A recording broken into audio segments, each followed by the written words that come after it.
Hello everyone, आज हम discuss करने वाले हैं सर्वनाम के बारे में।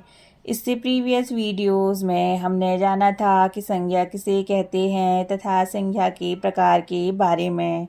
आज हम चर्चा करेंगे सर्वनाम के बारे में। संज्ञा के स्थान पर प्रयुक्त होने वाले पद सर्वनाम कहलाते हैं। उदाहरण के तौर पर शब्द हैं वह, तुम, उस, उसे इत्यादि शब्द सर्वनाम शब्द हैं। अब हम बात करेंगे सर्वनाम के भेद के बारे में। सर्वनाम के 5 भेद होते हैं: पुरुषवाचक सर्वनाम, निश्चयवाचक सर्वनाम, अनिश्चयवाचक सर्वनाम, प्रश्नवाचक सर्वनाम, संबंधवाचक सर्वनाम, निजवाचक सर्वनाम। अब हम डिस्कस करेंगे पुरुषवाचक सर्वनाम। जो सर्वनाम शब्द बोलने वाले, सुनने वाले या जिसके बारे में कुछ कहा जाए उसका बोध कराते हैं, उन्हें पुरुषवाचक सर्वनाम कहते हैं।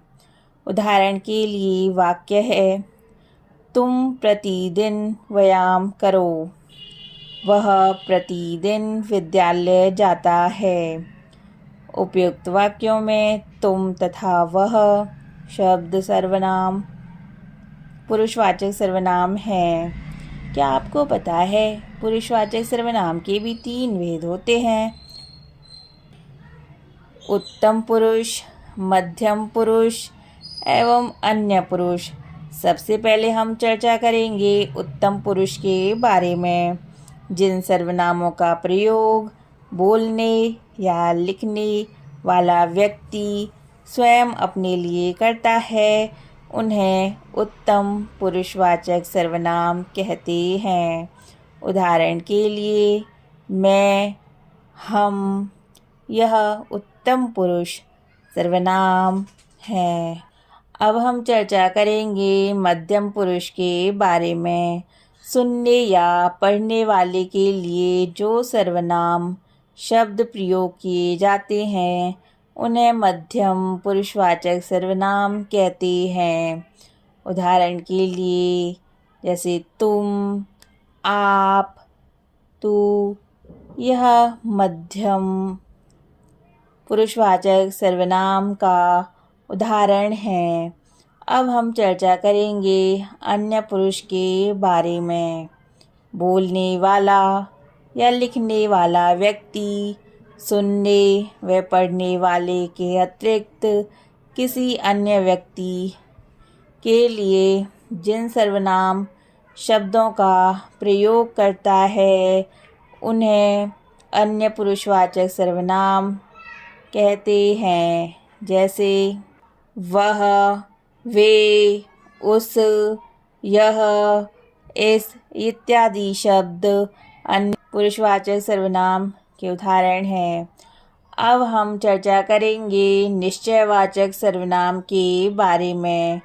जिन सर्वनाम शब्दों से पास या दूर की किसी वस्तु या व्यक्ति का निश्चयात्मक बोध होता है, उन्हें निश्चयवाचक सर्वनाम कहते हैं। उदाहरण के लिए यह, ये, वह इत्यादि शब्द निश्चयवाचक सर्वनाम हैं। इसे हम एक वाक्य के उदाहरण से समझते हैं। वाक्य है, वह मेरा घर है। इसमें वह निश्चयवाचक सर्वनाम।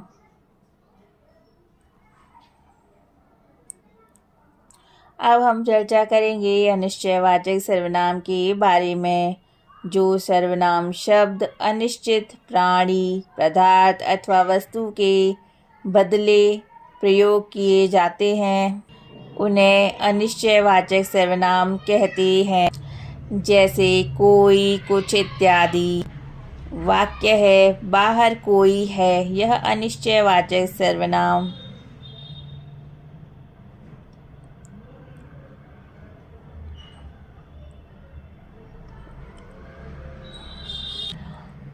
अब हम बात करेंगे प्रश्नवाचक सर्वनाम के बारे में।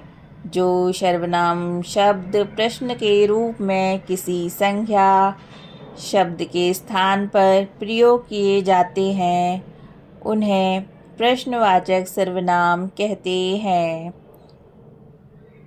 उदाहरण के लिए वाक्य है, कौन बोल रहा है। इसमें कौन शब्द प्रश्नवाचक सर्वनाम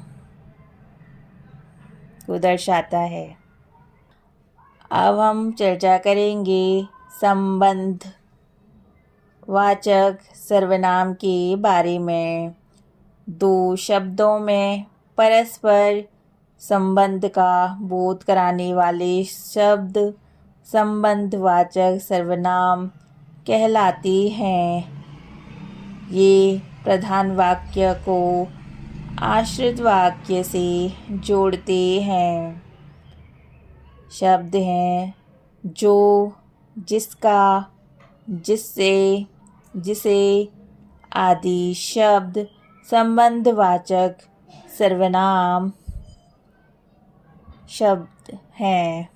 उदाहरण के लिए वाक्य हैं, यह वही किताब है जिसे तुम पढ़ना चाहते थे। इसमें जिसे शब्द संबंधवाचक सर्वनाम है। अब हम बात करेंगे निजवाचक सर्वनाम के बारे में। जो सर्वनाम शब्द वाक्य के कर्ता के साथ अपनत्व दर्शाने के लिए प्रयोग किए जाते हैं उन्हें निजवाचक सर्वनाम कहते हैं। जैसे शब्द हैं स्वयं, अपने आप, खुद, आप इत्यादि निजवाचक सर्वनाम शब्द हैं। तो आप सभी ने जाना संज्ञा के स्थान पर प्रयोग किए जाने वाले शब्द सर्वनाम कहलाते हैं। सर्वनाम के 6 भेद हैं, पुरुषवाचक सर्वनाम, निश्चयवाचक सर्वनाम, अनिश्चयवाचक सर्वनाम, प्रश्नवाचक सर्वनाम, संबंधवाचक सर्वनाम, निजवाचक सर्वनाम। और आपने यह भी जाना कि पुरुषवाचक सर्वनाम के 3 भेद होते हैं, उत्तम पुरुषवाचक, मध्यम पुरुषवाचक और अन्य पुरुषवाचक। वचन और कारकों के अनुसार सर्वनाम का रूप बदल जाता है।